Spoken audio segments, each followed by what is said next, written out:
Bisa Pak, makasih Pak. Ya lanjutkan. Jadi konsep reval ini sebetulnya netral gitu ya, karena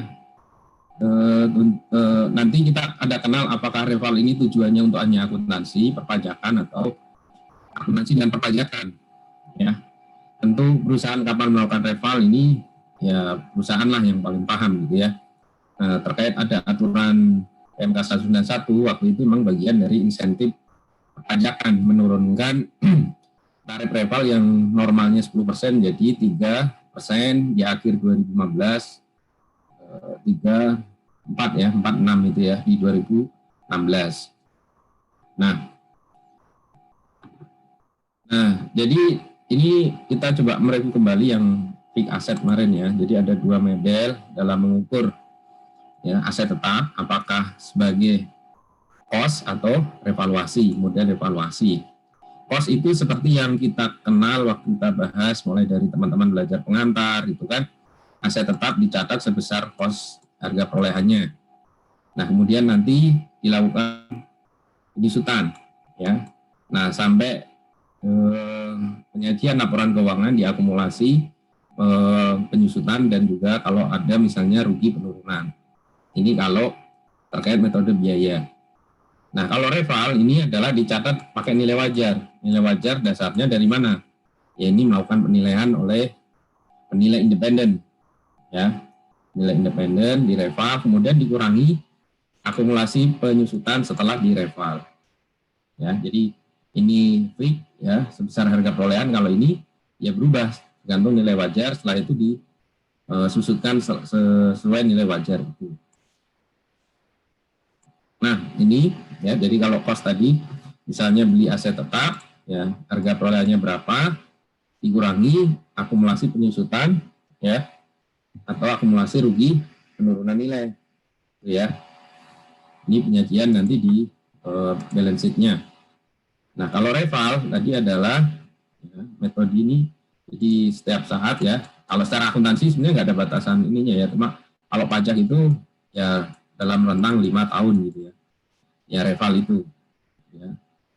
Kenapa? Nanti orang manfaatkan ini untuk apakah tax avoidance atau penghindaran pajak atau mungkin tax planning yang sifatnya tidak diperbolehkan gitu ya.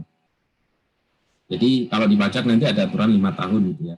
Nah, ini nilai wajar lalu disusutkan yaitu ketemu nilai tercatat atau nilai bukunya. Nah, nilai wajar ini adalah nilai yang dapat dipertukarkan. Ini kalau di PSAK kan gitu ya, nilai yang aset yang dapat dipertukarkan. Ya. Atau kewajiban yang diselesaikan antara pihak yang memahami dan berkeinginan untuk melakukan transaksi wajar. Nah, bahasa sederhananya gini, nilai yang orang lain yang independen tuh mau bayar lah kira-kira. Ya kan? Nilai yang dapat dipertukarkan ya antara pihak yang memahami dan berkeinginan untuk melakukan transaksi wajar. Jadi orang lain tuh kira-kira mau bayar berapa gitu. Oke. Jadi bukan yang akan diterima ya, bukan yang akan diterima. Nah, ini agak berbeda dengan waktu kita kemarin pasal 10 itu kan PTX, PTY ya kan, nilai buku 10, ini misalnya 8, ini nilai wajar 20. Nah, untuk menghitung keuntungan PTX itu kemarin kan dapat 20 minus 10 ya. Untuk PTY 20 minus 8. Ini kalau di PPH. Oke. Nah, nilai pajak ini bagaimana penentuannya? Nah, itu dari kuota harga di pasar aktif. Misalnya harga acuan lah ya. Misalnya tambang, batu bara, emas, itu kan ada harga acuannya. Ya, bisa merefer ke sana. Ya. Kalau misalnya nggak ada gimana? Ya, tadi pakai harga pasar pajak terkini dari pihak-pihak yang mengerti harga itu berkeinginan atau yang tersedia gitu ya. Atau pakai instrumen ya yang secara substansial sama gitu ya.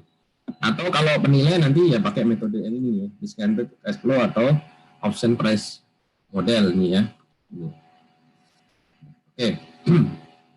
Jadi kalau urusan ini sih sebenarnya tinggal di mintakan ya penilaian dari appraisal kan gitu ya, appraisal.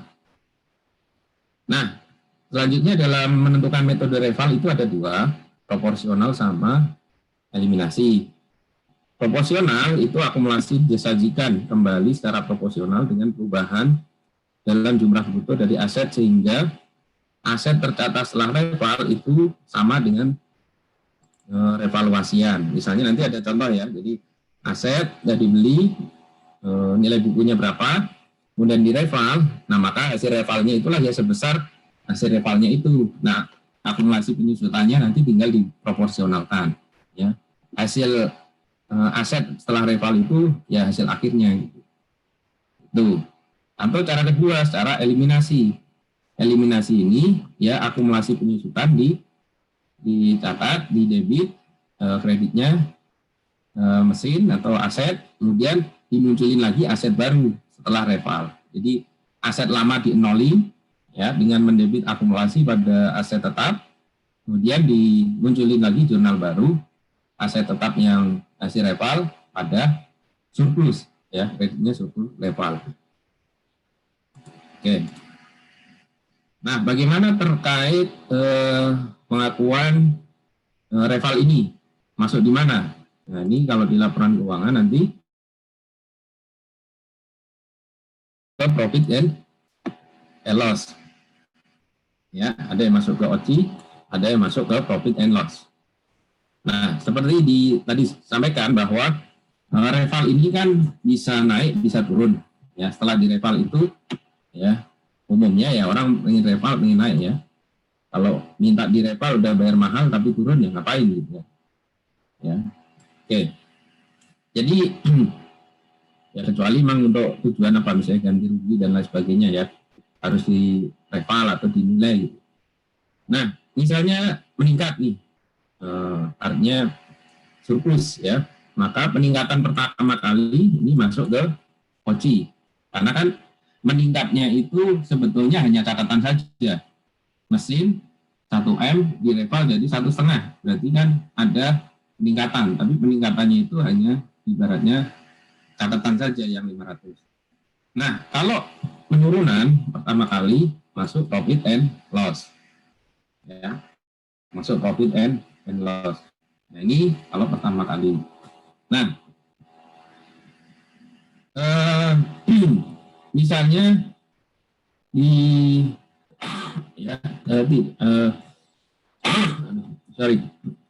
tidak ada kompensasi kerugian. Tidak ada kerugian artinya ini pertama kali ya. Jadi tadi masuk ke OCI.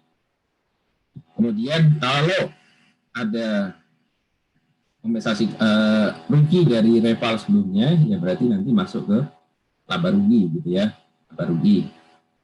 Itu juga kalau misalnya turun pertama kali masuk laba rugi, profit and loss. Nah kemudian kalau sebelumnya ada penurunan, ya ada surplus, yaitu masuk ke OCI dulu, ya ngabisin OCI-nya dulu gitu kira-kira ya.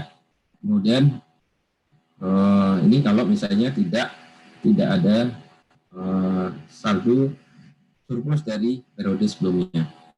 Ini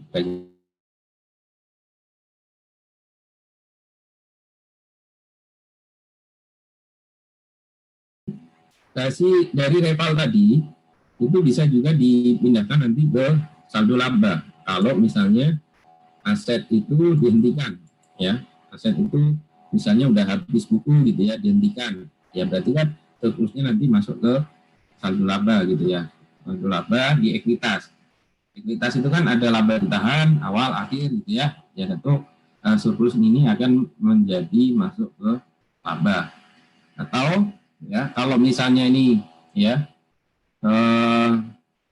masih bisa ya sebagian digunakan ya nanti nilai ada yang penyusutan secara reval ya, penyusutan secara harga perolehan. Nah sekali lagi pajak ya itu melihat ya mana yang disusutan secara reval, mana yang tidak, itu mesti melihat ada izinnya ya. Jadi nanti mesti dilihat mana yang ada izinnya, ya kan? Yang ada izin ya tentu dasarnya sesuai reval. Kalau nggak ada izin ya tentu konservatif, ini seolah-olah nggak ada reval gitu ya. Oke, nah tentu nanti dari situ akan menyebabkan selisih gitu ya. Baik, ini sedikit mengulang terkait penyusutan ya. Kemarin sudah kita coba latihan bahwa kalau penyusutan itu pada mulai siap digunakan, kalau di pajak pada mulai bulan dilakukannya pengeluaran gitu ya, bulan dilakukan pengeluaran. Ini kalau bangunan ya misalnya aset terpisah walaupun ya sudah jadi bangunan ya. Nah kalau ini ya pada mulai bulan harta tersebut digunakan untuk 3M. Ya, apakah bulan pengeluaran atau kalau memang masih dalam proses ya apa istilahnya mulai bulan ya. Yang dilihat adalah bulannya, bulan harta tersebut digunakan. Ini kalau misalnya gedung, mesin gitu ya. Oke. Nah, bagi contoh ya, BTS punya bangunan, harganya 2M, masa manfaatnya 10 tahun, tanpa nilai sisa. Nah, misalnya, tentu kita hitung penyusutannya dulu ya, kemudian nanti misalnya nilai wajar 2M40. Nah, ini misalnya metodenya garis lurus, maka kita perlu hitung nih, ya, perlu hitung. Ya, jadi, hitung, ya, secara komersial, ya, seperti hanya jurnal yang seperti kita pahami, beli bangunan pada kas. Kemudian jurnal adjustment penyusutan, karena ini komersial 10 tahun ya, dibagi 10, berarti 2M bagi 10, 200. Ini penyusutan di tahun pertama. Berarti jurnalnya penyusutan pada akumulasi penyusutan. Penyajiannya di akhir Desember, berarti bangunan 2M dikurangi akumulasi 200, berarti nilai buku atau nilai tercatat adalah 1,8. Nah, bagaimana dengan fiskal? Fiskal ini kalau mencatat pembelian sama aja kan, sebenarnya tidak ada perbedaan. Mungkin nanti aspek pajaknya saja yang perlu diperhatikan ya. Bangunan apakah PPN masukan atau apa, itu apakah dikapitalisir atau tidak, itu mungkin istilahnya urusan pajaknya. Nah, terkait penyusutan, nah ini yang perbedaan mencolok adalah dalam menghitung penyusutan secara fiskal. Kita tahu bangunan itu permanen, tidak permanen, permanen 20 tahun, ya. Nah, kalau komersial state 10 ya, berarti kita hitung ulang. Ya, untuk kepentingan pajak, dasarnya sekali lagi ya undang-undang pajak. Berarti nanti akan ada koreksi positif. Kenapa? Karena yang dibebankan adalah penyusutan secara fiskal 100. Sementara akuntansi 200, berarti ada selisih 100. Oke. Nah, bangunannya berarti 2M dikurangi akumulasi penyusutan adalah 100, jadi 1,9. Ya, ini 1,8, ini 1,9. Oke. Nah, bagaimana kalau revalnya? Jadi tadi sudah disusutin selama 1 tahun, kemudian di akhir tahun direval. Direvalnya pakai metode proporsional. Nah, kalau metode proporsional tadi disebutkan bahwa saldo revalnya misalnya selisihnya 240, itulah saldo reval, tinggal di proporsionalkan berapa akumulasinya ya. Sehingga nanti bisa dihitung berapa harga bangunannya. Nah, dari situ nanti bisa dihitung ya harga bangunan gross kemudian dikurangi akumulasi sehingga dapetin nilai tercatat yang baru setelah reval 2,40 tadi. Nah, bagaimana dengan fiskal? Nah, fiskal ini masuk ke PMK 79 2008. Tentu dengan syarat ketentuan berlaku ya. Ini nanti syaratnya apa saja itu di Per 12 ya, slide berikutnya itu detail lebih jelaskan.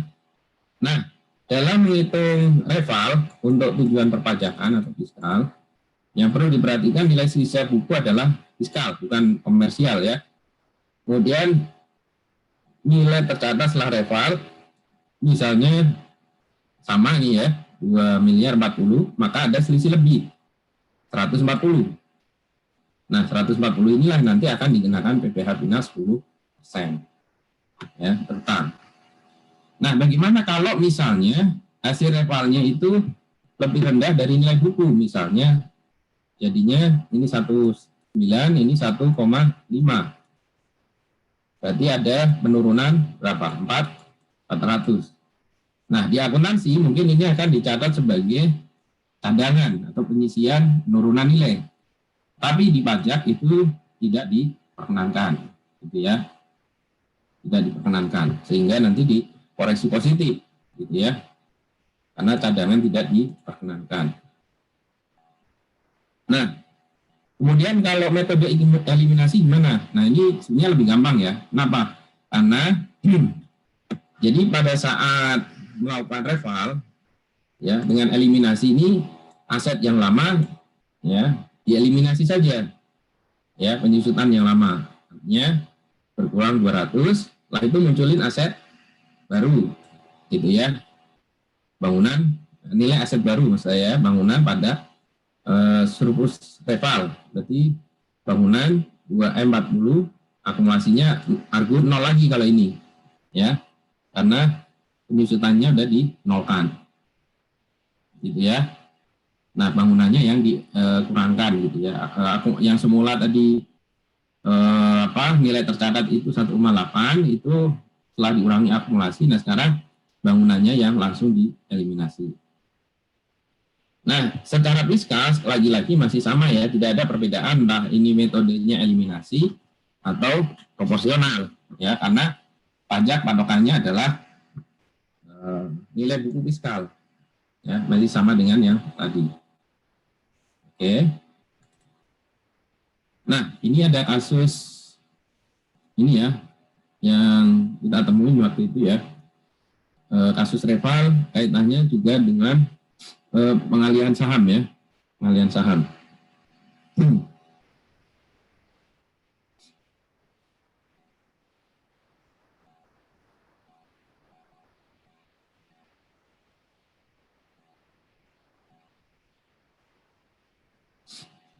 Ya, jadi terkait pengalihan saham dan juga reval, jadi kasusnya begini nih ya, saya coba ilustrasikan. Ini misalnya ada sebuah perusahaan berdiri, awalnya modalnya misalnya asetnya 1M gitu ya, modal di store 300. Nah, kemudian beberapa lama dia melakukan reval aset, asetnya dinilai ulang dari 1M jadi 1,5. Nah, modal di store-nya kan tetap ya, karena yang dileval asetnya. Nah, tentu nanti akan yang bertambah surplus reval. Ini nanti menambah ke ekuitas kan tadi ya.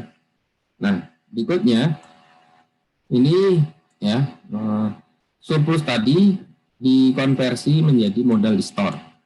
Nah, sehingga di nol. Nah, setelah itu si pemegang sahamnya menjual seluruh sahamnya tadi. Ya, harganya 1.000 karena kan udah dinilai modalnya jadi 800, jual 1.000. Nah, bagaimana pengakuan gain-nya, gain atau loss-nya? Nah, ini ya, kalau misalnya sebelum dilakukan reval ya 700 kan ya, dari mana? 1M harga jual dikurangi nilai buku awal, harga perolehan awal. Tapi kalau sudah dilakukan reval ada di 1M kurang 800 ini. Nah, untuk melihat ini apakah setelah direval atau tidak, nah kuncinya lihat di sini. Apakah ada PPh final tadi yang 10%, ada izin tidak? Ya, PPh final 10% ya. Di store enggak? Di sini harus nyetor nih. 50M gitu misalnya. Nah, di sini misalnya tidak ada. Tidak ada dan tidak ada izin. Nah, kira-kira menurut teman-teman gimana nih kasus ini? Apakah kalau misalnya ya di sini tidak ada izin, tidak ada setoran PPh final, apakah yang ini capital gain-nya atau yang 200? Oke. Minta pendapatnya.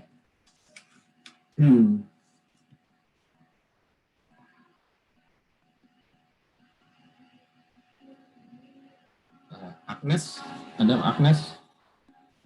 Hadir, Pak. Ya, bisa minta pendapatnya, Mbak, kalau kasusnya seperti itu. Jadi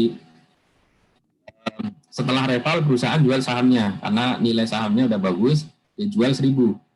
Waktu belum reval harga perolehan 300. Nah, kasusnya setelah dicek perusahaan itu ternyata nggak pernah mengajukan izin sesuai ketentuan perpajakan, kan harus izin, harus bayar 10% ya. Nah itu nggak pernah. Nah ketika mengakui GIN-nya itu 700 atau 200 Mbak? Pendapat? Kalau menurut saya Pak, nanti kalau salah tolong dibenarkan.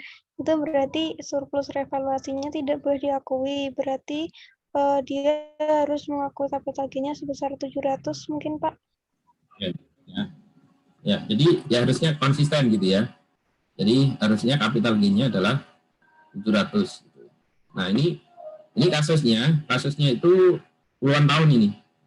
Jadi ini dicoba disederhanakan, mulai berdiri, reval, kemudian konversi sampai terjadi aksi menjual sahamnya ini. Nah itu tidak kemudian nah ini untuk memudahkan ini ilustrasi saja sebetulnya. Ya, jadi kalau memang ini tidak ada, ya harusnya pakai capital gain-nya ini. Nah untuk mengetahui ini atau tidak, kita kan harus cari banyak info nih. Perusahaan itu mengajukan izin atau tidak. Nah kalau kemarin teman-teman misalnya udah bahas PSAK 16 plus adanya reval, nah ini kan informasi kalau dari CALK minim ya, minim artinya terbatas, sehingga informasi di KPP itu harus yang di-collect gitu ya. Nah apakah ada SK persetujuan reval atau tidak? Kalau nggak ada ya harusnya ini. Nah kalau BP misalnya ini ya, analisisnya hanya sepotong ini saja, ya sudah, nanti mungkin akan terjebak ini aja gitu, 200 saja. Kalau 200 ya gunakan si BP-nya ya. Di sini nggak kena tadi 10%, nah kemudian di sini dapat penghematan berapa nih? 500 ya, udah gitu sama sini.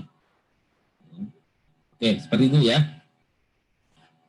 Nah, kemudian bagaimana penyajian di laporan keuangannya? Ini teman-teman yang kemarin sudah bahas laporan keuangan, nanti kalau pengen mendalami lagi yang bagaimana perusahaan itu di SAK aset tetapnya, bisa dilihat di CLK aset tetap.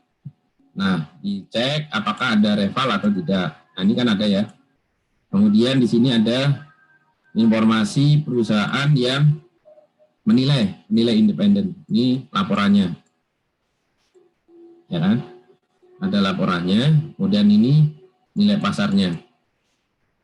Ya, ini. Nah, kemudian ini terkait balance sheet. Nah, ini memang ya, jadi lebih ke untuk menyajikan saja, mengilustrasikan aja. Ini contoh reval itu kalau di CLK khusus aset tetap, balance sheet. Nah, kemudian kalau di profit and loss, nah ini kan, nih, ya kan, artinya posisinya di bawah net income, ya, bawah net income. Kemudian kalau di balance sheet itu posisinya adalah di ekuitas tadi ya. Nah ini kasus yang tadi kemudian dikonversi ke ke aset, ke saham kan tadi kasusnya. Setelah itu baru dijual. Oke, saya minta tanggapan teman-teman nih. Misalnya, ini walaupun ini laporan bukan yang sama ya, ini lebih sekali lagi mengilustrasikan penyajian reval itu di laporan keuangan seperti apa. Jadi kalau teman-teman nanti buka lagi laporan keuangannya untuk tugas makalah, saya kira 3 hal ini coba dilihat untuk apakah ada keterkaitan atau tidak gitu ya. Nah, jadi misalnya ya ada orang beranggapan bahwa reval itu bisa dipajaki. Ya, ntar dulu gitu. Kenapa? Posisi reval itu di bawah ini net income. Net income kalau ini kebetulan rugi ya, berada di bawah laba atau rugi ya usaha gitu ya. Nah, sementara yang dipajaki kalau di PPh kan di sini. Nah, ini baru sekedar catatan saja. Jadi belum bisa menjadi objek pajak. Oke. Jadi dari sekian tadi yang perlu diperhatikan ya. Jadi kalau misalnya ada penurunan ya aset, itu tentu tidak boleh ya tidak boleh dibebankan sebagai beban pajak. Jadi saya sampaikan, tadi kan contohnya adalah naik menjadi 2M 40. Nah, bagaimana kalau turun tadi 1,5? Nah, itu kalau turun ini tidak boleh jadi biaya. Nah,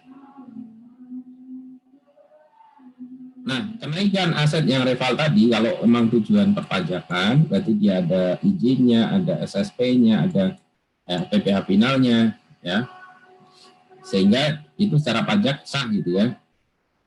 Nah, masa manfaat antara fiskal dengan komersial sudah pasti beda. Tadi bangunan ya fiskal 20 tahun, komersial tadi 10 misalnya, beda. Terus kapan mulai penyusutan tadi BMSAK 16 juga beda. Komersial adalah ya melihat tanggal tadi ya. Kalau ini fiskal adalah melihat bulan tadi ya. Bulan. Oke. Nah, sekarang kita masuk ke perpajakan. Ya, rival kaitannya di perpajakan. Di perpajakan di pasal 4 ayat 1 huruf M diatur bahwa selisih lebih penilaian kembali aktiva ya atau rival ini adalah objek pajak gitu ya. Nah, tetapi objek pajak ini diatur lebih lanjut di sini nih. PMK 9, PMK 191 tadi, kemudian di Per 12 2009. Nah, sekarang gini, saya buka dan minta tanggapannya ya. Kalau misalnya perusahaan menyajikan bahwa ada selisih lebih di laporan keuangannya misalnya sebesar 10M. Perusahaan ini tidak izin tidak ada. Izin ke DJP tidak ada, otomatis SK rival tidak ada. Nah, kemudian saya sebagai pemeriksa langsung aja netapin bahwa 10M ini harusnya kena pajak 10% dikali 10M. Harus bayar 1M. 1M. Pertanyaannya, kalau ya saya sebagai pemeriksa, teman-teman mungkin sebagai WP-nya, kira-kira tanggapan teman-teman sebagai WP atau sebagai konsultannya, kira-kira gimana ya? Mbak Almira, ada tanggapan? Ada? Andika?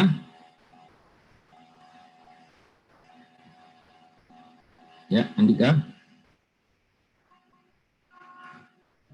Anova? Mungkin harusnya nggak dikenai, Pak. Nggak kena PPh final. Kalau mbaknya sebagai WP, menolak atau gimana? Kalau saya sebagai WP, dikenai berarti. Saya menolak. Ya. Soalnya dikenai gitu, Pak. Ya.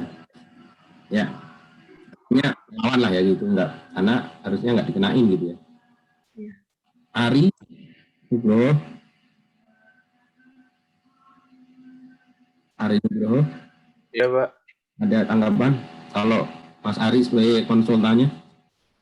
Saya sebagai diskusinya nih, saya kenain 1M. Maaf Pak, tadi ini sinyal IndiHome-nya sedang error. Tadi pertanyaannya apa ya, Pak? Ini misalnya Mas Ari ini sebagai konsultan perusahaan itu melakukan revaluasi aset selisih lebihnya 10M. Tetapi tidak mengajukan izin ke DJP, tidak dapat SK reval, sehingga nggak bayar, kan pajak reval itu 10% ya. Iya. Kemudian saya sebagai pemeriksa, ya udah langsung saya tetapin perusahaan Mas Ari itu saya kenain 1M, 10% dari 10M ini. Nah, kan kalau kasus pemeriksaan itu bisa setuju, bisa tidak. Ada berita acara ya, closing conference. Nah, waktu closing conference, Mas Ari gimana? Setuju atau enggak? Kalau setuju, tanggapannya apa? Kalau enggak, pendapatnya. Silakan. Oh, kalau saya tergantung itu, Pak, pas pas revaluasi itu kan nggak diajuin ya Pak. Berarti kan WP-nya nggak dapat manfaat dari depresiasinya itu ya Pak. Ya, Berarti menurut saya menolak Pak. menolak ya. Jadi menolak dengan alasan WP ketika melakukan penyusutan dia masih pakai bukan Pakai harga yang lama. harga lama gitu ya. Nah itu Iya. bahan bukti pembuktian yang harus diyakinkan itu gitu. Kalau menolak tapi rivalnya udah pakai harga yang setelah rival ya sama aja lah. Bapak bilang enggak izin, tapi harga penyusutannya udah pakai harga yang setelah rival. Nah itu kan eh, apa ketidaksetujuannya nggak sinkron gitu. Oke. Ya jadi argumennya gitu ya Mas ya. Misalnya ini ya. Iya, gitu Pak. Uh,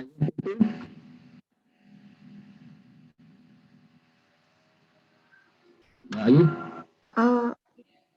Kalau menurut saya, sebagai konsultan pajak WP, saya juga menolak, Pak. Argumennya? Mungkin ada argumen lain selain Tapi di sisi lain, kalau sebagai fiskus, menurut saya DJP memang berhak buat menetapkan. Nah, terus gimana nih? Kalau sampean sebagai konsultan dulu nih, menolak atau Soalnya sama bagaimana? kayak Ari sih, Pak. Oke. Ya. Jadi memang gini ya, kalau teman-teman memahami undang-undang tuh gimana kan gini ya biasanya. Ini pasal 4 huruf ayat 1 huruf M, oke objek. Tapi kan ada biasanya kan gini ya. Ketentuan terkait ini diatur lebih lanjut di PMK. Nah, kita lihat PMK-nya kan gitu ya. Jadi nggak bisa langsung lihat undang-undang objek, wah ini harus 10% nih. Pakai dasar ini aja. Nah, lihat ketentuan di bawahnya ada nggak yang ngatur. Nah, ketentuan di bawahnya kalau mau ini reval ya harus izin, harus bayar 10% tadi kan. Harus diajukan. Kalau nggak diajukan, artinya revalnya hanya untuk tujuan akuntansi saja gitu. Pajaknya tidak. Nah, cek lagi di penyusutan aset setelah reval apakah masih pakai dasarnya pakai sebelum reval atau setelah. Kalau dia konsisten, ya dia catat sebelum berarti ya oh ya benar secara pajak dia memang masih sebesar harga perolehan.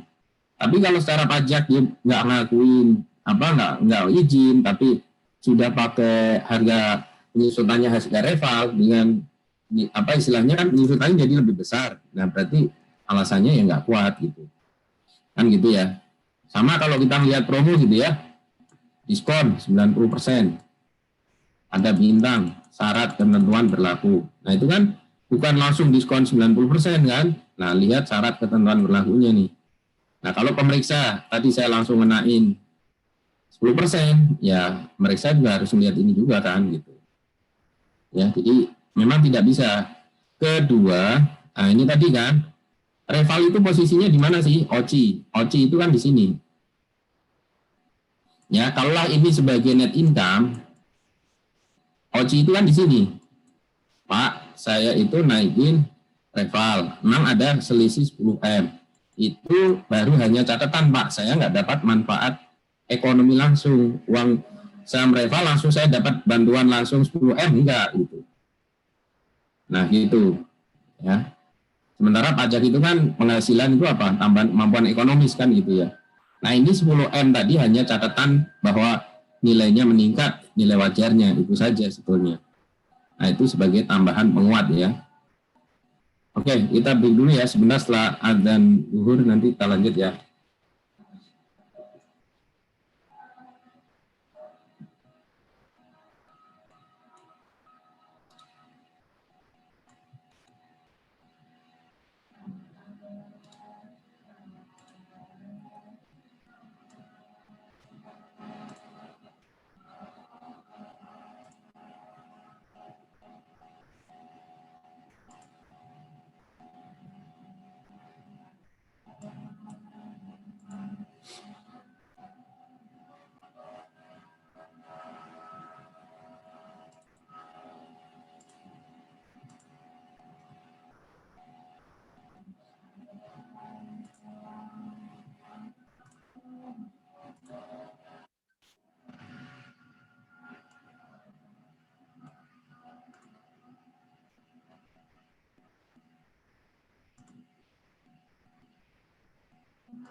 Oke, baik.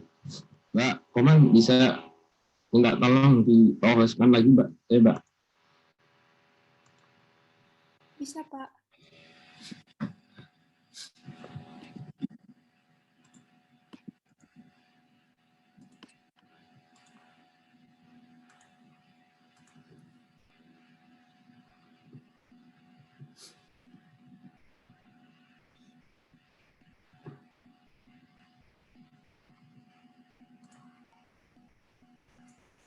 Oke. Bentar ya.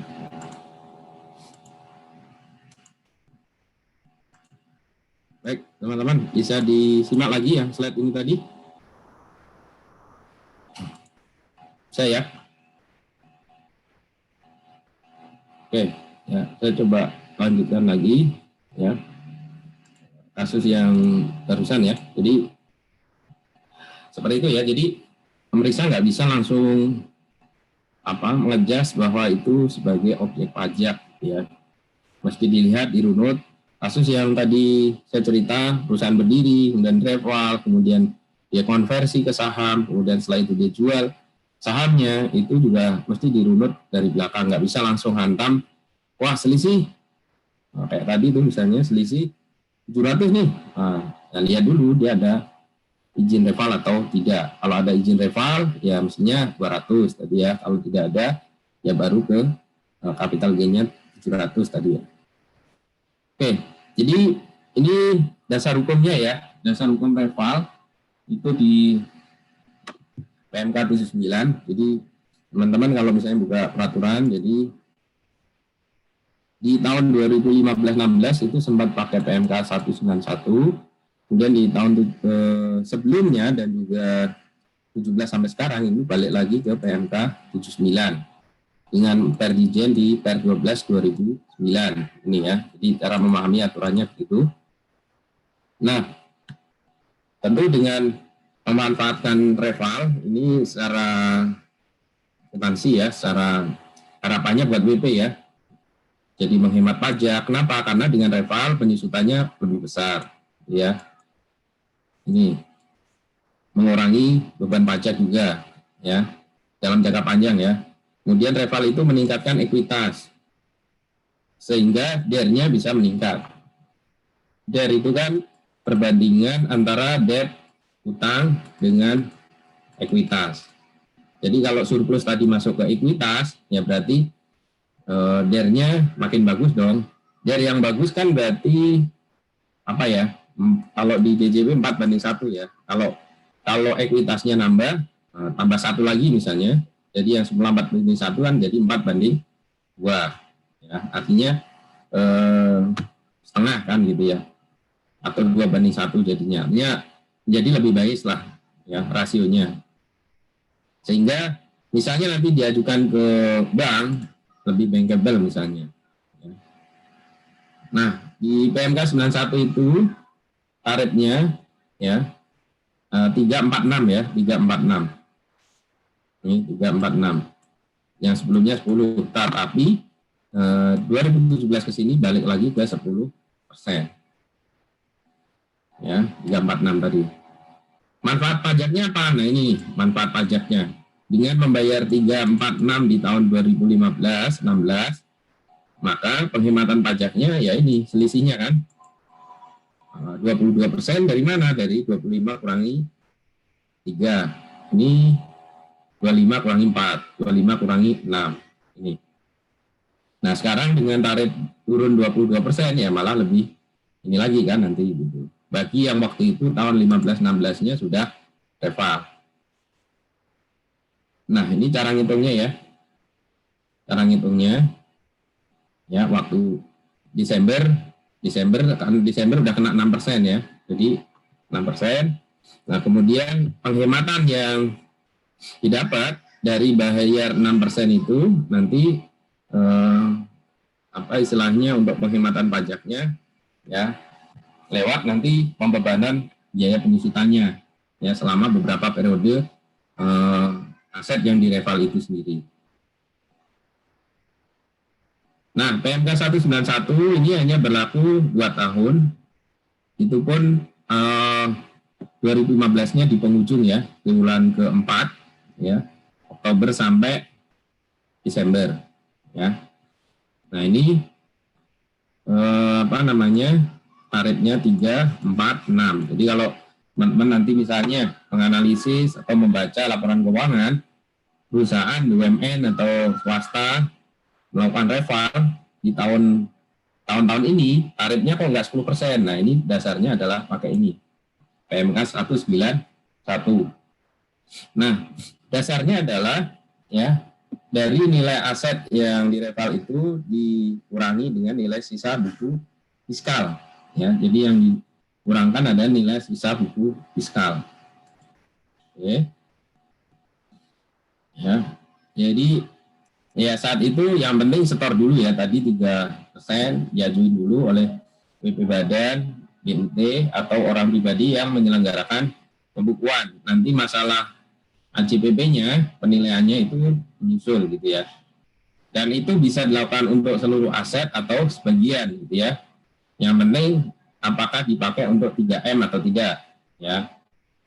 Dan ketentuannya ini sama dengan PMK 9 ya, artinya dalam waktu 5 tahun tidak boleh dipindah tangankan. Nah, prosedur pengajuannya adalah WP mengajukan ya, kemudian nanti dari Kanwil yang akan antar wilayah DJP meneliti kelengkapan. Kalau misalnya disetujui ya, berarti nanti ada SK reval tadi, persetujuan. Nah, inilah menandakan bahwa perusahaan itu melakukan reval secara perpajakan atau tidak di sini. Ya, ini prosedurnya ya. Jadi kalau mengajukan reval ada surat permohonan, ya perkiraan aset tetapnya, SSP yang tadi 10%, kemudian daftar asetnya, gitu ya, laporan keuangan, fotokopi dari KJPP, ya penilai bahwa asetnya sekian, gitu ya, laporan dari penilai dan juga daftar aset. Nah, nanti bisa disetujui atau tidak gitu ya. Tapi dalam jangka waktu tadi 30 hari ya. 30 hari. Oke. Nah, bagaimana dengan kalau misalnya aset itu dijual, ya, aset tadi dijual tidak dalam rentang 5 tahun tadi. Jadi ketentuannya kan 5 tahun nggak boleh dijual. Nah, bagaimana kalau aset itu ya karena butuh misalnya ya, habis reval akhir tahun terus dijual gitu. Nah, nanti akan dikenakan tarif ya, ini nih. Tarif tertinggi. Tarif final tertinggi ya. Nah, nanti dikurangi dengan 10%. Itu nanti di TR12-nya lebih tegas ya. Artinya kalau misalnya ya, nah ini Saya coba ini lompat dulu ke, nah ini slide 12. Jadi kalau perusahaan itu telah reval secara perpajakan misalnya, kemudian perusahaan itu menjual aset tersebut, maka ya nanti perusahaan akan dikenakan PPh dan bersifat final dengan tarif tertinggi sebesar tarif BP badan yang berlaku pada saat penilaian. Misalnya tahun kemarin ya 25%, ya berarti dikurangi dengan 10% gitu ya, 10%. Oke, jadi kena pajak final lagi 15%. Nah, pajak final itu kalau di store sendiri kan umumnya tanggal 15 ya, tanggal 15. Oke. Itu tadi ketentuannya, saya lengkap dulu tadi ya. Nah, kenapa WP banyak juga yang secara akuntansi reval, tapi secara pajak tidak? Nah, ini ada persyaratan nih, ya, persyaratan yang harus dilakukan. Memenuhi semua kewajiban pajak, ya. Jadi memenuhi kewajiban perpajakan. Ya misalnya apa nih? Ya belum lapor SPT harus lapor, punya tunggakan harus dibayar. Nah ini terkadang jadi kendala gitu ya. Kalau wajib pajak mau melakukan reval, apalagi misalnya masih punya tunggakan pajak. Sehingga pilihan tadi misalnya memilih reval secara akuntansi saja itu banyak diambil oleh perusahaan gitu ya. Oke. Ya, tadi kalau reval tarifnya adalah 10%. Ya. Ya, tarif reval adalah 10%, nih. Ya. Ya, nanti kalau sudah direval maka penyusutannya adalah nilai atau dasar aset setelah direval tadi. Masa manfaatnya juga ya mengikuti ketentuan di pajak gitu ya. Tuh. Nah, ini di slide ya, bahwa selisih tadi, ini di PMK-nya, bahwa selisih tadi masuk akun namanya selisih reval. Tadi di ekuitas sudah ada contohnya ya, ini di sejalan juga di PMK-nya. Ya. Oke.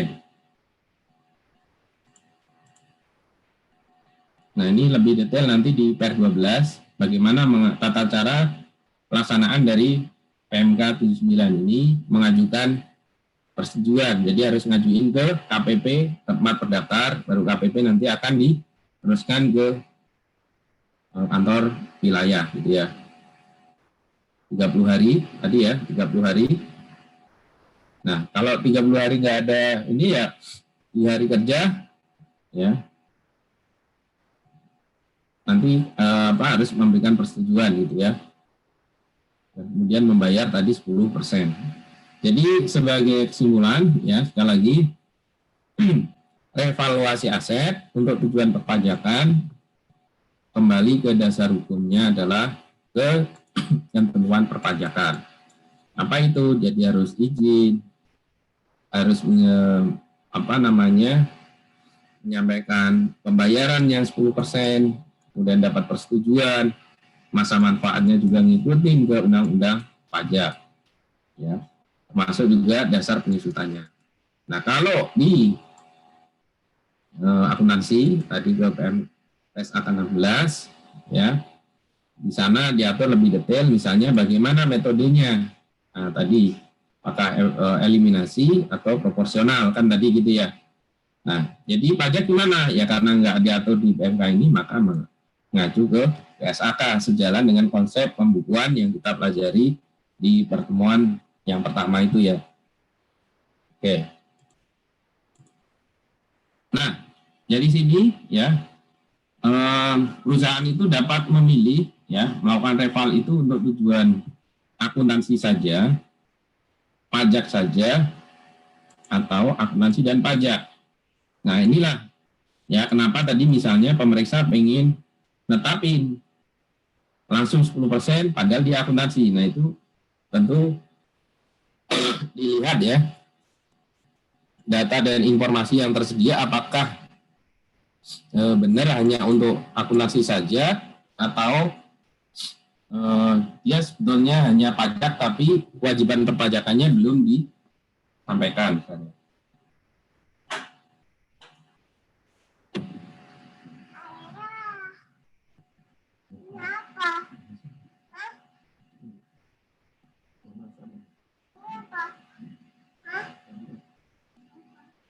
Sorry.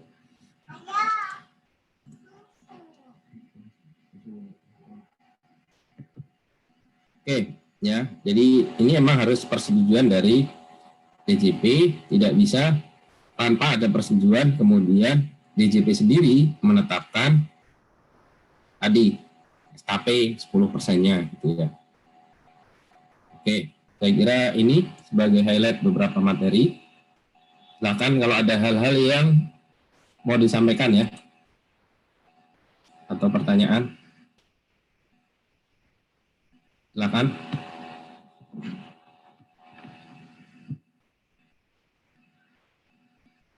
Bang Brian, ada pertanyaan? Iya Pak, ada Pak.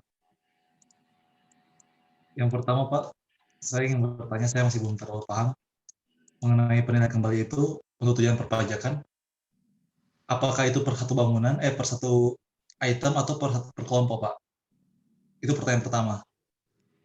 Terus pertanyaan kedua itu, saya lihat di materi milik Pak Jaka, tentang akuntansi perpajakan itu, ternyata dia menggabungkan semua hasil cara penghitungan revaluasi itu bukan selisih lebih dari satu bangunan, tapi dia menjumlahkan semua hasil revaluasi dikurangkan dengan semua harga peroleh, dikurangkan dengan semua nilai sisa buku fiskal Pak. Jadi kan di situ kan pasti ada di antara yang selisih lebih, ada juga selisih kurang Pak. Yang benar itu seperti apa Pak? Oke, baik. Tadi jadi gini, di PMK itu sebutkan bahwa pengajuan revalnya bisa gelondongan, bisa juga per item kan ya.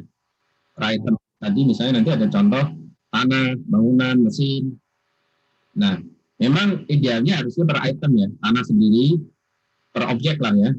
Mesin kan masing-masing gitu ya harusnya. Kemudian bangunan sendiri.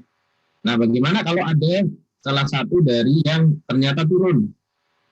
Nah, kalau yang turun, ya mestinya penurunan itu nggak diperbolehkan.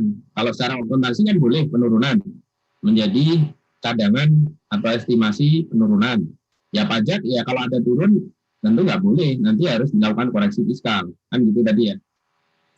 Itu Mas. Jadi, mestinya memang lebih gampang, karena nanti kalau global, susah juga menghitung penyusutannya setelahnya.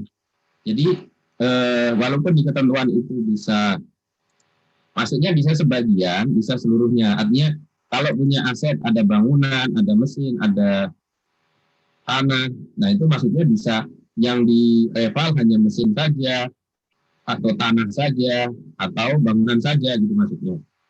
Tapi kalau kemudian di global, yang lain turun, ya turun itu mestinya dia tidak diakui penurunannya gitu. Sehingga dikoreksi positif nantinya, gitu ya. Berarti Pak, tepatnya itu untuk yang kelompok tadi itu idealnya itu per objek. Ya. Idealnya itu per objek untuk yang penilaian. Ya. Kemudian itu untuk yang perpajakan itu hanya yang selisih lebih yang dikenakan pajak. Ya. Yang selisih kurang berarti bisa diakui dalam perpajakan tetapi tidak dipajaki Pak. Itu gimana Pak? Bentar, kalau turun di akuntansi kan dia akan catat penurunan. Tapi kalau pajak kan karena nggak ngakui penurunan, selisih turun ya seolah-olah nggak ada reval, masih tetap sebesar harga pokoknya kan, karena pajak kan nggak mengakui penurunan. Berarti meskipun yang menilai itu penilaian dari pajak Pak, tetap diakui sebesar nilai sisa buku fiskal sebelumnya. Iya. Siap Pak. Ya. Oke. Agustina. Saya mau nanya Pak. Ya. Kalau misalnya wajib pajak udah revaluasi, terus kan tadi saya baca kalau misalnya DJP menilai itu belum menilai wajar, DJP kan boleh menentukan nilai wajarnya. Nah, jadi apakah WP ini kemudian di pembukuan komersialnya tetap menggunakan revaluasi dari jasa penilai, sedangkan pajaknya menggunakan yang dari DJP, atau di kedua pembukuannya ini akan menggunakan yang dari DJP, Pak? Kalau penilaian kan sebetulnya penilaian itu mau DJP atau independen sama aja ya, karena kan dia punya sertifikasi ya, yang dibikin oleh MAPI atau teman-teman manajemen keuangan ya, manajemen aset itu kan, atau profesional ataupun DJP itu kan punya standar penilaian sendiri. Nah, yang menilai apakah DJP atau penilai DJP atau dari eksternal itu kan harusnya sama, karena standarnya sama, dia punya standar penilaian. Nah, kemudian kalau yang dipakai laporan penilaiannya, pakai yang mana nih? Ya kalau WP, ya umumnya ya, dia akan kayak tadi contoh yang penyajian tadi kan WP memakai laporan independen. Kenapa? Karena kan mungkin lebih cepat ya, karena ordernya by request-nya by ini gitu, langsung gitu. Nah kalau nunggu DJP, sementara itu kan self assessment ya, agak susah juga kecuali ada kasus pemeriksaan atau sengketa gitu, mungkin DJP akan turun. Tapi kalau DJP diminta menilai, ini saya mungkin karena juga masih terbatas ya tim penilai di DJP gitu.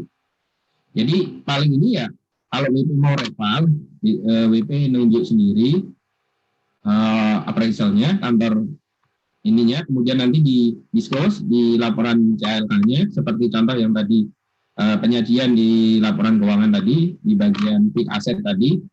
Nah, begitu dia misalnya ingin mengajukan izin ke DJP, ya dia sampaikan permohonan saja sesuai per 12 tadi. Nanti surat permohonan, kemudian SSP, kemudian daftar aset yang dinilai, kemudian laporan independen dari appraisal itu, gitu ya. Nah, kalau itu disetujui, berarti artinya secara pajak ya disetujui gitu. Nah, kemudian DJP apakah memakai memakai penilaian kembali? Ya kemungkinan sih kalau udah sama-sama laporan penilaian harusnya sih udah yang itu aja gitu. Kecuali mungkin ada indikasi yang apakah fraud atau apa baru mungkin dinilai ulang. Tapi kalau misalnya ya sesama tadi karena entah penilaian itu DJP atau tidak, itu kan standar penilaiannya udah sama ya gitu. Jadi udah bisa pakai yang tadi. Tinggal nanti dari DJP tinggal menentukan kelengkapannya tadi, setorannya, kemudian alasannya, argumennya, dan itu kan. Kalau itu udah ya sudah secara DJP artinya ya secara perpajakan melakukan penilaian, secara akuntansi sama juga kan gitu. Tinggal nanti bagaimana konsistensi dalam pembebanan biaya penyusutannya gitu. Atau misalnya kalau dia tidak mengajukan secara akuntansi saja, perpajakan tidak diajuin. Nah, ketika aset itu kemudian dijual, harusnya, nah, WP juga konsisten juga. Dia tidak boleh ngeklaim seperti yang kasus saya ilustrasikan tadi. Ya, jadi capital gain-nya harusnya 700, jangan karena pengen dapat penghematan pajak, ngaku bahwa udah reval. Tapi ketika ditanya ada SSP-nya nggak, ada izinnya nggak ada. Berarti secara nggak langsung kan WP itu tadi tidak mereval gitu. Seperti itu Mbak ya. Baik Pak, terima kasih. Kemudian Desiani. Ada? Belum, Pak. Ada tanggapan?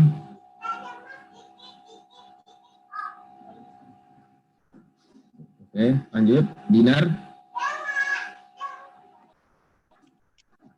Ada? Ya, Pak. Saya masih belum ngerti tadi yang pengenaan tarif tertinggi itu yang gimana ya, Pak? Yang tarif final tertinggi. Itu kalau bisa dijual kembali setelah evaluasi gitu, Pak, atau gimana? Ya, jadi tarif finalnya pakai tarif PPh badan yang berlaku sekarang, gitu ya. Yang berlaku pada saat reval. Jadi misalnya gini, aset di reval tahun 2018, kemudian 2019 dijual. 2019 dijual.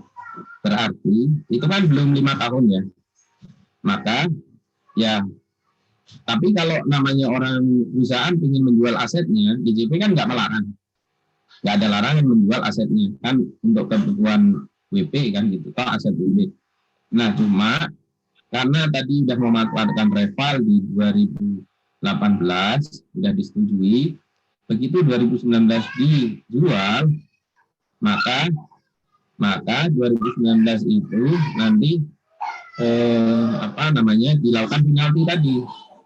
Penaltinya adalah dengan mengenakan tarif pajak final lagi sebesar berapa?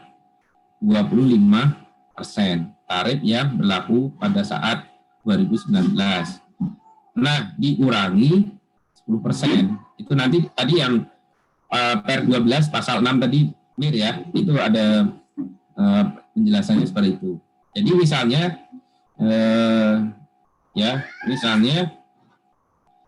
aset di reval 2018, 19-nya dijual, berarti ketika dijual, nah itu nanti akan dikenakan lagi selain 10% tadi, berarti akan dikenakan 15%, gitu Mbak.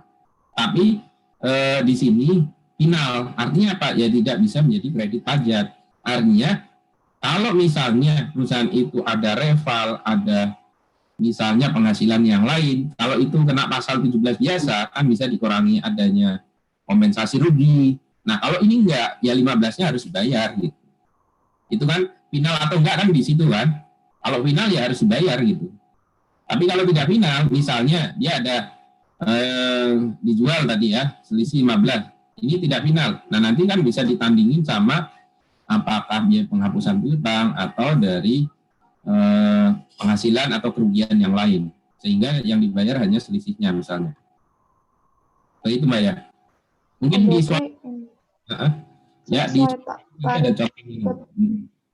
tarif tertingginya berarti sesuai tahun dia melakukan revaluasi, bukan ketika jualnya. Betul.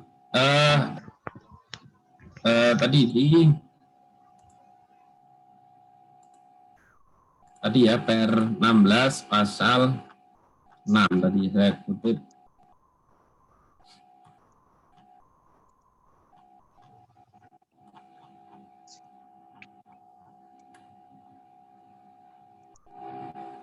Ya. Ini pasal 6 ayat 1. Dalam hal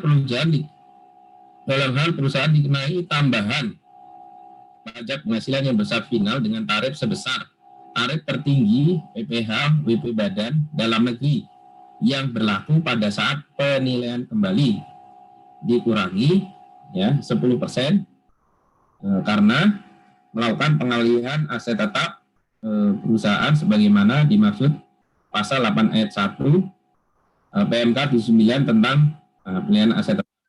Tambahan penghasilan final tersebut wajib dibayar ke kas negara paling lama 15 hari setelah bulan terjadinya pengalihan aset tetap. Oke, jadi tadi adalah berlaku pada saat penilaian Mbak ya. Jadi misalnya tadi 18-19 kan sama kan? Nah mungkin nanti kalau ini ya agak disputnya. Kalau misalnya penilaiannya ya 2018, jualnya 2020. Nah, tapi kan tetap di ketentuan ini adalah penilaian pada saat penilaian. Ya dikurangi 10%. Ya itu di per 12. Seperti itu Mbak ya. Siap Pak. Terima kasih. Oke, sekarang kita coba buka lagi yang ini ya, latihan WAS-nya. Kita coba. Oke. Ini yang penting caranya saja, hasilnya silakan nanti bisa ini lebih lanjut. Oke. Mas Fahru Rozi Rehat. Ya Pak. Ya, nomor 5 ini sama dengan soal persediaan kemarin, mungkin bisa diulang. Nomor 5, PTA mempunyai persediaan dengan harga perolehan sebesar 10 miliar miliar. Pada tanggal neraca, harga pasar presiden tersebut adalah 9.920 juta. Dan seandainya ini dijual pada tanggal neraca, diestimasikan diperlukan biaya penjualan sebesar 20 juta. Maka pernyataan yang benar terkait pengukuran persediaan pada tanggal neraca adalah yang D, Pak. Menurut akuntansi, persediaan diukur menggunakan nilai sebesar 9,9 miliar, sedangkan menurut BPH, persediaannya diukur dengan 10 miliar. Ya, jadi ini sama dengan waktu kita belajar persediaan, jadi pajak tetap mengukur berdasarkan cost ya, harga perolehan, sementara akuntansi dia kan nilai realisasi kan, nilai realisasi kan harga pasar dikurangi dikurangi dengan nilai yang biaya yang kira-kira bisa dikeluarkan estimasi kalau itu barang itu kejual gitu ya. Oke, baik. Grisia, udah Grisia.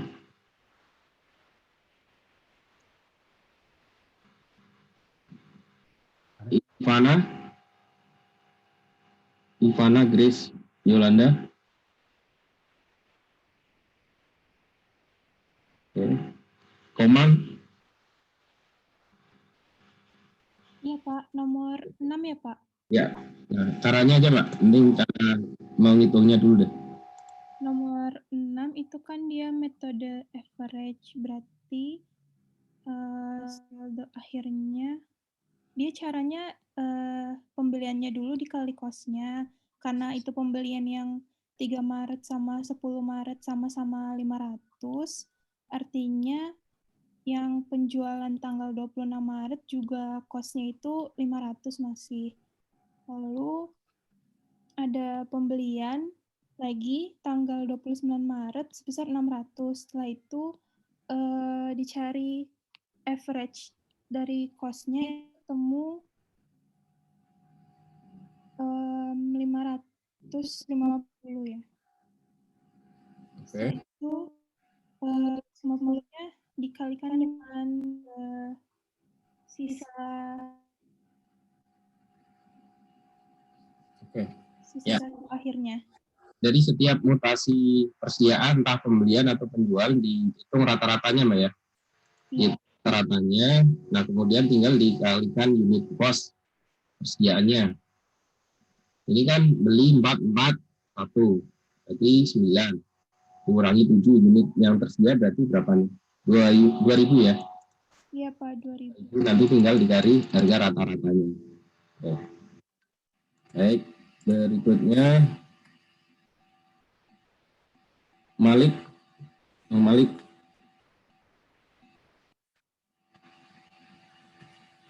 Ya, udah Bang Malik.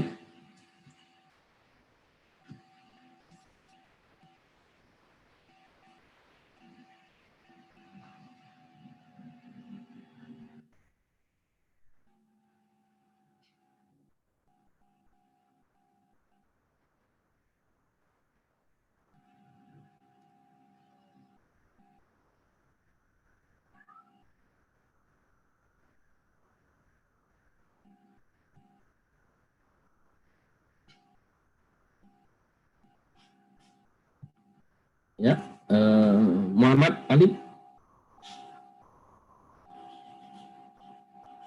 Lajuardi.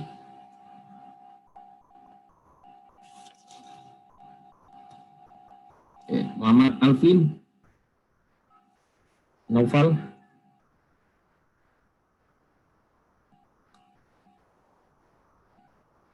Natasha. Iya Pak. Natasha, oke. Silakan Mbak. Nomor 7 ini sama dengan kemarin yang udah kita bahas di persediaan. Ini cari persediaan akhir tahun. Oke. Berarti pertama cari ininya dulu ya Pak.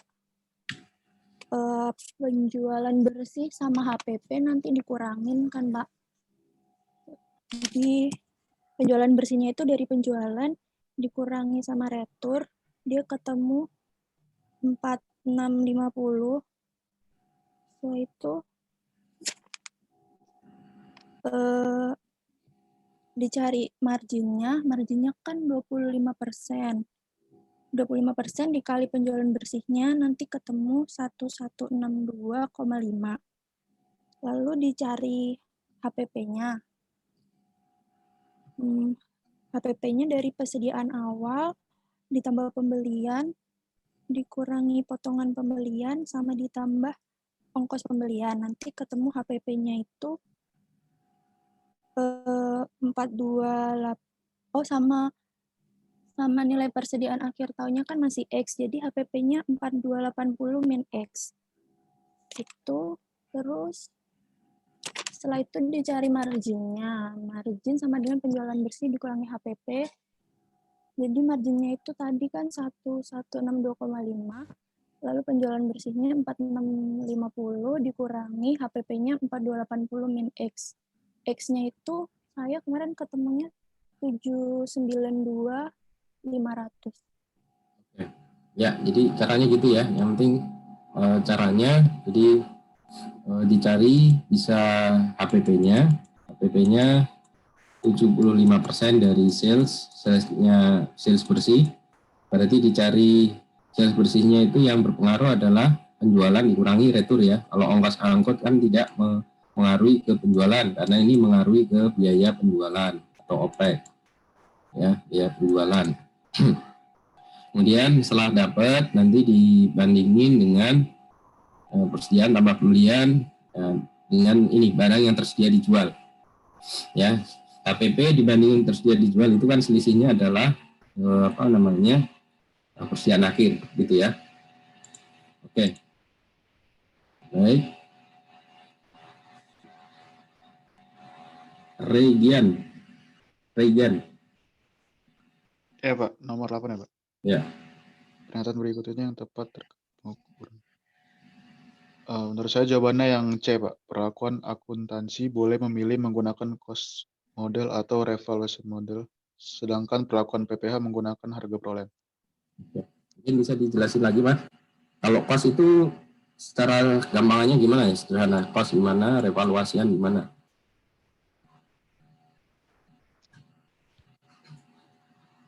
Kalau cost, saya lupa sih Pak ini.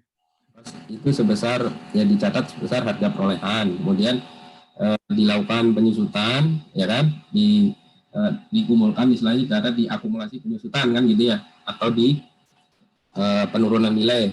Nah, selisihnya kan nilai buku atau tercatat kan. Kalau reval itu ya dinilai berdasarkan harga wajar, kemudian nanti baru dilakukan revaluasi. Nah, reval tadi ada dua metode kan, apakah proporsional atau eliminasi kan tadi ya, eliminasi. Nah, dua metode ini di PPH di undang-undang kan nggak ada nih, nggak nemu kita. Nah, bagaimana modelnya kalau ingin hitung ini? Ya kita mau nggak mau ikut PSAK kan gitu ya. Makanya kenapa dalam konteks akuntansi pajak itu kita perlu memahami PSAK, karena di PPH ya banyak entah model atau metode itu nggak diatur gitu. Karena udah ada konsep di pasal 28, sepanjang tidak diatur di PPH, ya berarti balik lagi ke PSAK kan gitu ya. Oke. Baik. Rizky?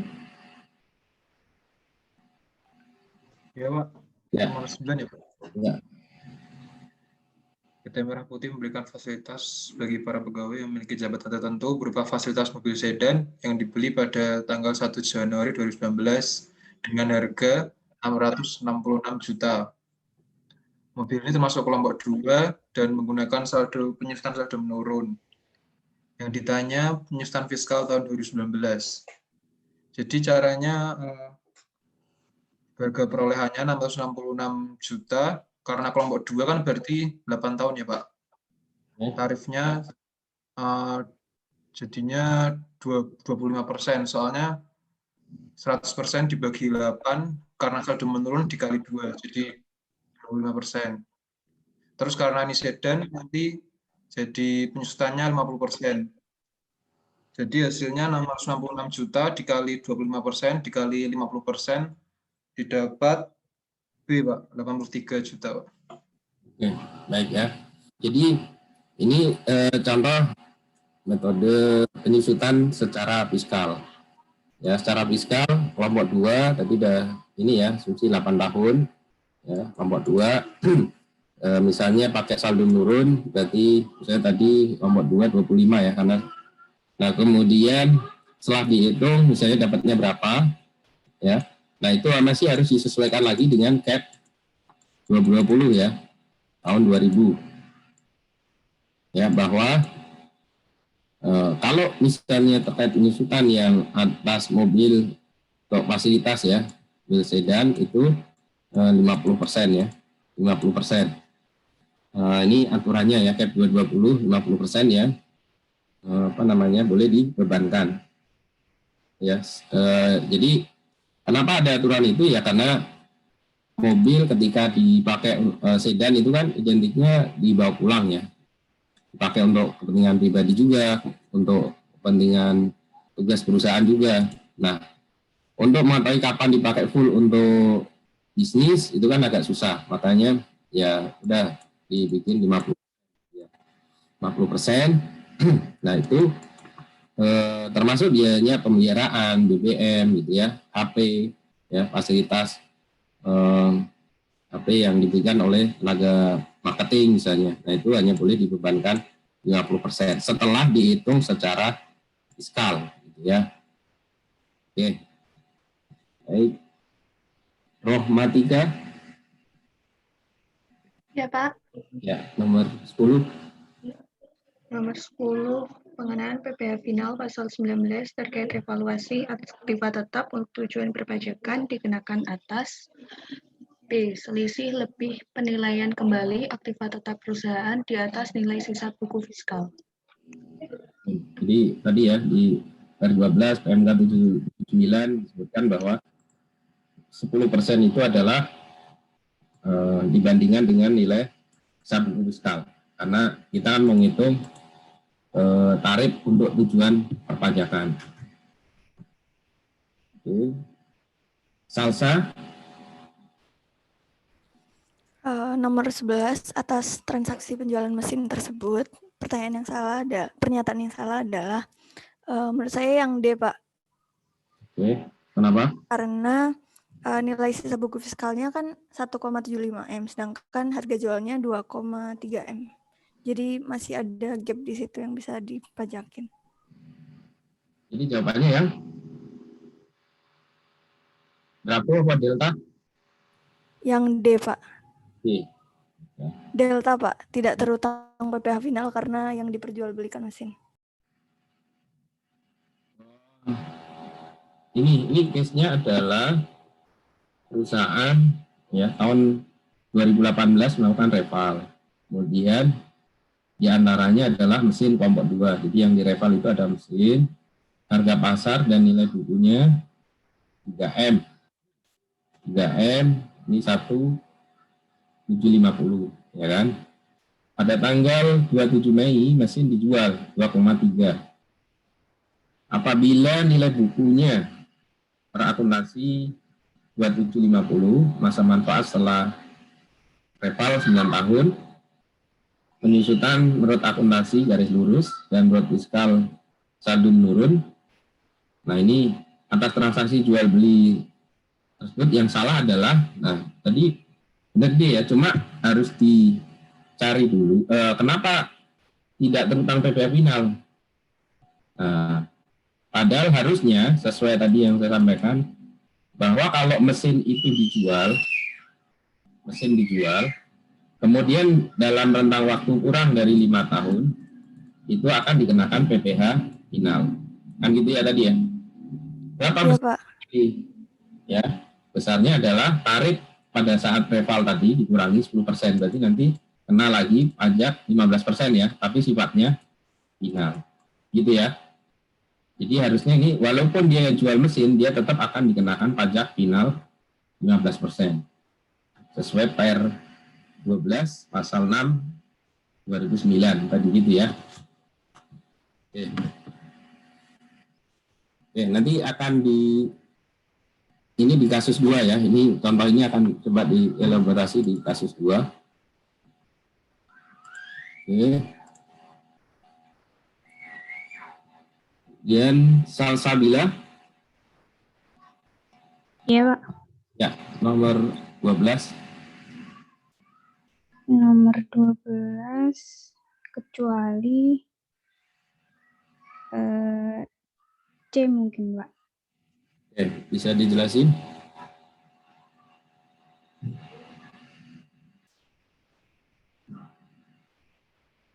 Nah, kalau misalnya kasus seperti ini ya.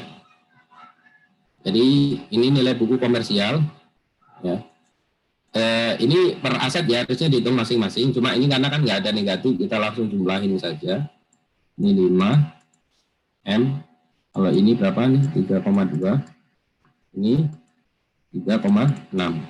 Ini ya. Ya, 3,6.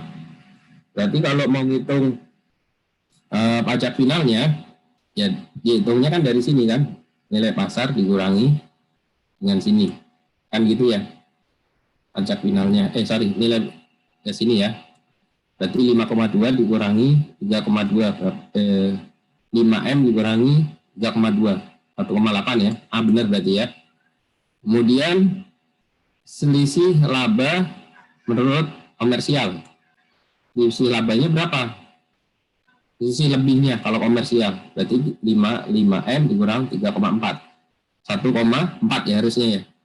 Ini harusnya 1,4 ya kan. Terus pembagian bonus kalau 1 Mei yang berasal dari selisih nilai kembali bukan objek pajak. Ya, kalau misalnya bisa dipastikan tidak ada ini ya, bukan dari laba ditahan atau ini saham bonusnya gitu ya. Kemudian terdapat perubahan penyusutan sejak ya pastinya kan nanti akan berubah ya. Pakai nilai hisab buku yang baru kan gitu. Sesuai fiskal pastinya. Oke. Baik. Nah, kemudian ini nanti teman-teman bisa dilanjutkan, nanti kita bahas dan diskusikan lagi ya. Ya, makanya saya fokuskan untuk bahan pengayaan latihan di soal UAS ini sama yang PG kemarin ya. PG yang 60 itu nanti kita buat memperkaya latihan lah gitu ya. Sampai dengan pertemuan yang ke-14. Ya, tinggal kita sesuaikan sesuai materi per pertemuannya. Nah, kasus yang kedua ini adalah tadi yang bagaimana kalau perusahaan itu mereval, setelah itu menjual. Kasusnya adalah ini. Jadi perusahaan misalnya punya aset ada 3. Ada 3. Kemudian dari aset itu ya nilainya ini ya, tidak ada yang turun. Nah, kemudian tanggal 31 perusahaan menjual seluruh mesinnya. Artinya setelah direval belum genap 5 tahun dan dijual. Nah, ini nanti ada konsekuensi tadi pajak final yang 15% ya. Kenapa 15%? Karena revalnya masih di tahun 2018. Kan gitu ya. Tadi lihat tarifnya adalah tarif tertinggi pada tahun 2018. Jadi yang pertama, berapa beban penyusutan yang diakui secara fiskal? Nah, saya kira ini teman-teman nanti silakan ya dihitung. Tanah tentu tidak ada penyusutannya ya. Bangunan silakan dihitung penyusutan ya, mulai dari 2008 sampai dengan 2018 ya. 2018. Sebelum adanya ini ya, penyusutan ya. Reval ya. Kemudian mesin ya, dihitung dulu penyusutannya sampai 2018 berapa dengan metode garis lurus ya. Kemudian setelah dihitung berarti kan bisa dibandingin nilai bukunya berapa, nilai buku fiskal ya, kita hitung. Setelah hitung penyusutan secara fiskal, nilai bukunya dibandingin dengan nilai revaluasi. Nah, selisihnya itulah nanti kena pajak final yang 10%. Ya. Pajak final 10%. Ya. Jadi tentu yang nanti kena pajak final 10% berarti ya ini ya mesin ya. Karena yang direval kan mesin ya. Nah, setelah direval kemudian dijual. Nah, setelah itu ngitung lagi misalnya dijual penyusutannya, ya. Nah, kemudian penyusutan setelah reval berapa, kemudian dibandingin dengan ya pajak yang apa istilahnya nilai buku belum reval. Nah, selisihnya itulah nanti akan dikenakan pajak 10%, ya, pajak 10%. Ya kalau misalnya harga jual nggak diketahui ya pakai harga pasar ya pada saat jualan gitu ya. Oke, jadi pakai harga ini asumsinya kan dijual sebesar harga 120. Nah, itu dikalikan 15%. Oke, ini saya coba highlight yang kasus kedua. Nah, kemudian kasus ketiga ini bisa dilihat juga nanti di PPT yang pertemuan lalu, yang bagian akhir hampir sama persis ya. Jadi misalnya ya, ini PT Roda, PT Ban, PT Pentil punya truk ABC, misalnya truk A ditukar dengan truk C. Berarti nanti bagi PT Roda ngakuin berapa keuntungan dari pertukaran ini. Berarti kan gimana cara ngakui PT Roda? PT Roda ya dia akan mencatat harga pajar, kan tukar sama C ya. A sama C. Berarti PT Roda ya harga wajar 425, kemudian ditukar dengan, nah ini nilai bukunya kan berapa nih? 420. 420 dibandingin dengan 425 ya, 420 425. Berarti ada keuntungan sebesar 5 juta. Bagi siapa? Bagi PT Roda. Dalam hal tukar A dengan C. Bagaimana dengan PT Pentil? PT Pentil nilai buku truknya sebesar berapa nih? 380 ditukar dengan 475 dapat 475, berarti selisihnya sebesar 95. Nah gitu ya, jadi ini teman-teman bisa melihat lagi bahan PPT yang sebelumnya untuk mempermudah menjawab ini sampai dengan yang C ya. Jadi kasus ini masing-masing terpisah ya, tidak keterkaitan, artinya A dengan C selesai. Bagaimana keuntungannya, kemudian jurnal B dengan PT Roda misalnya. Nah ini sampai ke C. C ini misalnya ya dihibahkan. Kemarin dibahas bahwa kalau dihibahkan itu adalah sebesar harga pokoknya, harga atau nilai bukunya. Berarti kan dihitung C nilai bukunya tadi udah kita hitung ya, 380. Berarti nilai bukunya 380. Berarti kan nanti PT Pentil dia akan mencatat akumulasi penyusutan kalau di jurnal sebesar 270, kemudian sumbangan atau beban sumbangan sebesar 380 bukunya, kemudian pada truk ya, truknya di kredit karena disumbangkan truknya berkurang 650 gitu ya. Oke, jadi silakan nanti teman-teman bisa merefer ke PPT yang di materi yang ke-9 untuk mempermudah menjawab ini. Nah, jadi selain dihitung gain atau loss-nya dari masing-masing perusahaan yang terlibat dan ini masing-masing terpisah, nah kemudian dibuat jurnalnya ya untuk mempermudah ilustrasi ya masing-masing dari pihak atau yang terkait. Baik, ini saya kira untuk mereview dan juga pembahasan latihan-latihan ya. Jadi kita punya bahan stok latihan ini ya, sama latihan PG yang kemarin saya sudah share, totalnya ada 60 soal. Mudah-mudahan ini cukup lah ya buat amunisi berlatih gitu ya. Dan sebagian juga kita bahas sehingga nanti sampai ke sebelum UAS ya sudah terbahas, karena kan masih ada 4 kali pertemuan lagi ya, selain membahas makalah yang dari teman-teman. Baik, saya kira itu teman-teman untuk sesi ini. Ada tanggapan, pertanyaan?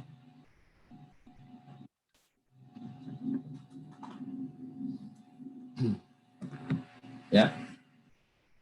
Jadi Salsabila udah ya? Salsabila Ramadina. Ya. Siti Nur Hasanah. Sudah, Pak. Oke, ada tanggapan? Belum, Pak. Oke. Tiffany.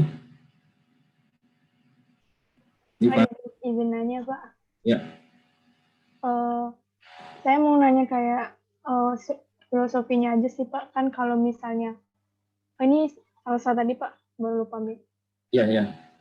Kan misalnya kalau kita revaluasi itu kan, Pak, kenapa dikenakan PPh final ya, Pak? Soalnya kan perusahaan itu sebenarnya nggak dapat penghasilan dari revaluasi itu. Makasih, Pak. Oke. Nah, kalau ini tanya filosofis, jawabannya itu biasanya gini, ada di konsideran PMK-nya. Nah, kita buka konsideran PMK-nya ya. Biasanya ada di sana. Tetapi gini, nah ini saya bacakan konsideran. Menimbang berdasarkan pasal 19, nah ini bisa disebutin sini. Berdasarkan pasal 19 Undang-Undang PPH maksud saya ya. Kedua, bahwa ketentuan sebagaimana maksud PMK yang lama, PMK 486 itu yang tahun 2002 udah nggak relevan lah gitu ya.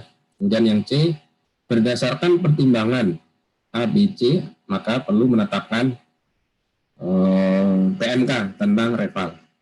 Terus mengingat, nah biasanya gini, apa ya? Kok pajak ngenain 10%, padahal itu masih berupa catatan. Nah, filosofisnya apa? Nah, seringnya kalau urusan begini nih, satu ya karena penerimaan gitu ya. Sama kayak kenapa itu PPN 16D dikenain pajak, padahal bukan penyerahan. Kenapa PPN pasal 16C KMS juga dikenain pajak, padahal bukan penyerahan barang kena pajak. Ya, kalau dibedah lagi, ya untuk menambah penerimaan pajak. Karena DJP kan selain fungsi untuk mengatur, juga untuk menambah penerimaan. Itu. Nah, kalau filosofisnya, ya tadi, kalau apalagi dengan dia sukarela sudah mengajukan permohonan izin, berarti kan artinya dia sudah mengakui manfaat ekonomi, bahwa dia dapat tambahan penghasilan dari adanya reval aset tersebut. Jadi kalau mau detail sebenarnya selalu ada ya ini policy kebijakan lah itu ya. Kenapa adanya peraturan? Nah, itu biasanya adalah adanya di menimbang atau di latar belakang biasanya. Nah, secara umum hampir semua peraturan kalau yang saya baca itu kadang yang anomali atau yang contoh tadi lah misalnya KMS, PPN ini termasuk juga yang ini ya salah satunya karena penerimaan gitu ya. Menambah penerimaan gitulah. Kira-kira begitu, Mbak.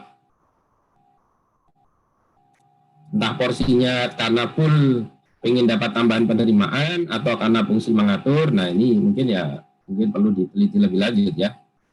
Efektivitasnya sampai sejauh ini gitu. Gitu, Mbak ya. Terima kasih ya, Pak. Oke. Tadi Tiffany ada Tiffany. Toro. Iya, Pak. Oke, ada tanggapan? Sejauh ini belum, Pak. Yoga. Ada, Pak. Oke. Yusuf? Belum, Pak. Oke. Baik, jadi saya kira sesi hari ini saya cukupkan ya. Jadi tidak perlu saya PR-kan, tapi cukup buat bahan pembelajaran saja. Nanti berarti tanggal berapa, Mas Toro? Tanggal 7 ya? Berikutnya ya? Kan habis ini 2 minggu libur ya? Iya, Pak, benar. Tanggal 7. Nah, mungkin sambil liburan, walaupun tetap menjaga kesehatan, protokol, makalahnya udah mulai dicicil, sehingga nanti pertemuan 4 bisa udah ada yang kita bahas. Pertemuan 5, 6, 7 tinggal memperdalam dan juga ini persiapan UAS. Jadi kalau di sini ya, harapan saya sih pertemuan 4 udah ada yang ngumpulin makalah setelah libur. Ya, makalahnya boleh pakai laporan keuangan yang kemarin dengan catatan ya, ambil PSAK atau ketentuan perpajakan yang relevan dengan materi setelah UTS, inventory, fixed asset, reval, dividen, investasi, kemudian real estate gitu ya. Jadi biar nyambung lah gitu ya. Itu sehingga 5, 6, 7-nya kita fokus ke pendalaman dan juga mereview, membahas latihan-latihan yang ada. Oke, saya kira itu ya, Bang Mas Toro, Pak Tua Kelas, ada tanggapan? Cukup, Pak. Cukup ya. Mungkin terakhir, saya mungkin minta bantuannya nanti ya, di sesi terakhir, nanti mau view lagi video yang ada, nanti saya share di WA Group ya, teman-teman ya, untuk view saja, untuk tambahan view. Oke, saya kira itu dulu untuk sesi hari ini. Sekali lagi, mudah-mudahan sehat semuanya. Tahun 2021 makin sukses buat kita semuanya, ya, dan makin semangat. Insya Allah nanti ketemu lagi gitu ya. Dan selamat berlibur. Tetap semangat dan tetap menjaga kesehatan. Ya, selamat sore, selamat siang, ya, Assalamualaikum warahmatullahi wabarakatuh. Waalaikumsalam. Terima kasih, Pak. Terima kasih, Pak. Terima kasih, Pak. Terima kasih, Pak.